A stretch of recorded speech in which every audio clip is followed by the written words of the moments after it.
자, 그러면 이동관으로 넘어가 보도록 하겠습니다. 이동관? 왜냐면 윤석열 대통령이 곧 이제 그 아직까지는 발표 안 했죠, 지명을. 네. 근데 통일부 장관, 권영수 장관이 아마 출마할 것 같으니까 그렇죠. 그쪽으로 이제 아마 새로운 산자부 사람이 얘기, 산자부 산자부 장관 얘기도 교체 나오고 얘기도 있고, 그다음에 방통위원장도 함께 할 것 같다. 방통위원장, 권익위원장. 예. 근데 권익위원장은 자리는 이제 전현 위원장이 임기를 마쳤어요. 그렇죠. 그리고 나서 검사 출신이 할 것 같다 이런 얘기가 나오고 그렇죠. 있고, 그죠. 방통위원장 이동관 지금 특보가 뭐 거의 확실시되고 있는 것 같고, 예. 통일부 장관은 또 강성. 뭐 김용호, 네, 김용호 뭐 교수가 얘기가 되고 있는 것 나오고 같아요. 있다고, 예? 자, 일단 뭐 이동관 특보가 이렇게 논란이 많고 문제가 많은데도 밀어붙이는 이유가 뭘까요? 그만큼 이제 빨리 음, 이 총선 전에 음, 이 언론을 장악해야겠다.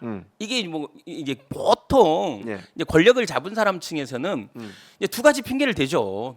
하나는 홍보를 잘못했다. 예. 우리는 잘하는데 네. 언론이 저 문제다. 음. 이렇게 얘기하는 거고. 그렇죠. 두 번째는 우리는 잘하는데 이제 여론을 조작한다. 여론조사 저 문제다. 여론조사는 이제 한번 했잖아요. 네, 문제다. 네. 했었죠. 근데 여론조사는 어떻게 또 장악할 수가 쉽지 않아요. 쉽지 않죠. 예. 근데 이제 언론은 정부가 마음을 먹으면 장악할 수 있거든요. 근데 이제 이게 예. 또 그 안에서 맥락을 아는 사람이 가야지. 음. 또 모르는 사람이 가면 업무 파악하는데 뭐 몇 달 걸리고 예. 또 그러면 시간이 막 걸리잖아요. 예. 그러다 보니까 과거에 이제 해먹은 놈, 음. 과거에 뭐 좀 이렇게 아는 놈, 놈입니까? 예, 아는 놈 이런 놈이 일종의 이명박 때 그 이제 얼티면 실패한 언론 개혁 그림을 그린 거잖아요. 네. KBS 장악, 뭐 MBC 장악, 그다음에 YTN 뭐 이런 장악 그림을 그렸던 예전에 했었죠. 예전에 맞아요. 홍보수석을 하고 대변인을 하면서 했던 이동관이 그래도 해본 놈이 낫다라는 거고. 그래서 이동관의 어떤 그 그림이 있는 거죠. 시나리오가 이야기되고 있는 이동관이 이미 만들어 놓은 시나리오가 있기 때문에 네. 이 시나리오에 맞춰서 착착착 한다라는 건데, 일단 KBS는 시청료, 수신료를 분리 징수를 하게 하면서 사실 굉장히 힘을 많이 뺀 거죠. 네. 이 돈으로 그냥 완전히 조져버린 거잖아요. 그래서 뭐 조잡버린다는 표현은 방송에 적합하지. 아니 이게 방송 저희는 언론사입니다. 이게 불땡- 호의호사라고 생각하지 마세요. 호의호사에서는 뭐 그렇게 마음대로 하세요. 아니, 우리 막말하시고. 조쓴다고 그러거든요. 이게 보세요. 그냥 그게 아니 아니라 방송통신 여러분들- 심의 규정을 진수합니다. 저희는. 아니 이게 그 비속 이런 게 아니에요. 뭔데요? 낙지 탕탕이 할 때 이게 조사 버리는 거예요. 이렇게 조사. 여러분 낙지 탕탕이 좋아하시죠? 예, 이렇게 자 이게 칼질 이게 자 보시죠. 낙지는 성이 있나요 혹시? 문어 낙지 무성 아닙니까? 갑자기 또 이게 툭 들어요. 이상한 제 훅 상식. 들어죠. 훅 들어가. 이게 킬러 문항이에요. 이런 게 모르네 답을. 없는 거 아닌가? 예, 아무튼 그렇게 이제 어떤 이동관 플랜에 따라서 언론을 네. 장악하겠다. 음. 라는 게 이동관이 없어도 지금 KBS는 아예 그냥 임시 부위원장을 위원장으로 해갖고 그냥 시행령을 방통위. 그쳐버린 방통위가 네, 한 네, 건데 네. 그 위에 MBC 네. 뭐 YTN은 이미 지금 물량을 뭐 내놔서 정부 지분을 내놔서 그렇죠. 판매하겠다. 공기업이 갖고 있는 지분을. 연합뉴스 마찬가지로 이걸 빠르게 어떤 기업의 방식으로 하겠다는 거잖아요. 예. 그런 방식으로 하기 위해서 이동관을 하는 거다. 이동관만큼 네. 제가 봐도 아니 네. 제가 윤석열 입장이라 봐도 이동관만큼 총선 전에 빠르게 이 문제를 해결할 수 있는 사람이 없을 것 같아요. 근데 그게 이제 여론에 안 좋은 영향을 미칠 수 있잖아요. 네. 어떻게 보십니까? 학폭 문제. 그건 이제 잠시라고 생각하는 거죠. 잠시라고 생각한다. 예를 들면 이동관을 세워서 얻을 이익과 예. 지금 이동관을 세우는 과정에서 이미지 실추와 예. 이걸 봤을 때 기회비용을 봤을 때 이동관을 세워서 방통위원장을 세워서 언론을 장악해서 받을 수 있는 이익이 더 크다고 보는 거죠. 기회비용으로 보면 지금 이동관의 뭐 학폭이니 이건 그냥 잠시 휘발유처럼 날아간다고 생각하는 거예요. 그게 이제 국민들을 진짜 너무 가볍게 생각하는 거죠. 지금 보면. 근데 김현성 소장 생각할 때는 그럼 가볍게 넘어갈 수 있는 문제일까요? 전혀 그렇지 않죠. 어떻게 결과가 나올까요?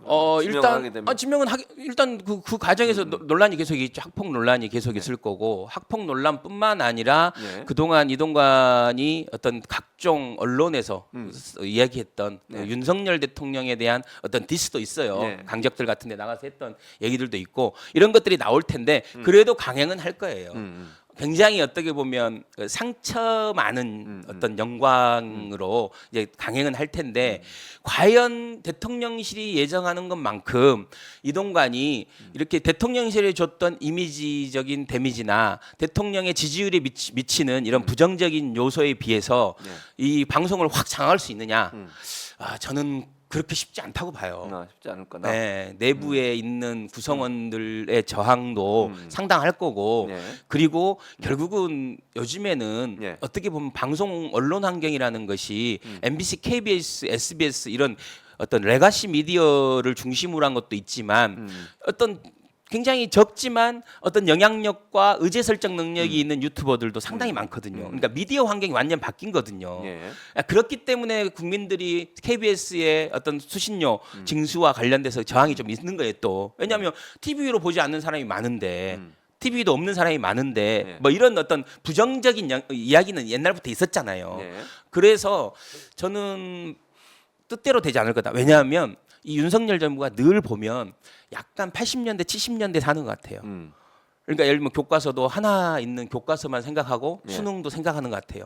국어 교과서 하나. 근데 국어 교과서가 18종이잖아요, 지금. 그렇죠. 뭐 이런 것들이 변화된 환경 그리고 뭐 이 직업을 구하는 사람과 직업을 갖는 이런 기업과 매칭해주는 서비스가 곧 생길 거다. 이미 생겼잖아요. 많이 생겼잖아요. 있는데. 그러니까 윤석열 정부가 지금 방송이나 미디어 환경의 변화를 모르는 것 같아요. 근데 옛날의 생각을 가지고 옛날 구조를 이게 최신봉 교수님만 해도 새로운 어떤 OTT 환경이나 새로운 미디어 환경의 변화를 알기 때문에 지금 이런 유튜브에 나오셔갖고 이렇게 하시는 거잖아요. 옛날에 생각하면 최신봉 교수가 아유 내가 이런데 왜 나가 이랬을 뿐인데 내가요? 예. 이랬을 뿐이에요. YTN이나 연합뉴스 나가면 낫지. 아유 이런데 왜 나가? 이랬을 텐데 지금 나오셔서 매주 한 번씩 하시는 거잖아요. 저는 이게 엄청난 변화다. 오마이잖아. 그러니까 오마이든 허위 여사 같은 데는 안 나갑니다. 꼭 나올 거예요. 안 나갑니다. 나옵니다. 아무튼 이런 미디어 환경의 변화를 이동관은 이해하지 못해요. 보세요. 그래서 제가 언론학 박사예요. 그렇죠. 방송 전문가고. 예, 그러니까 정말 어디서 지금 삽질을 하고 있어. 불도저 앞에서. 그래서 나오신 거잖아요. 예.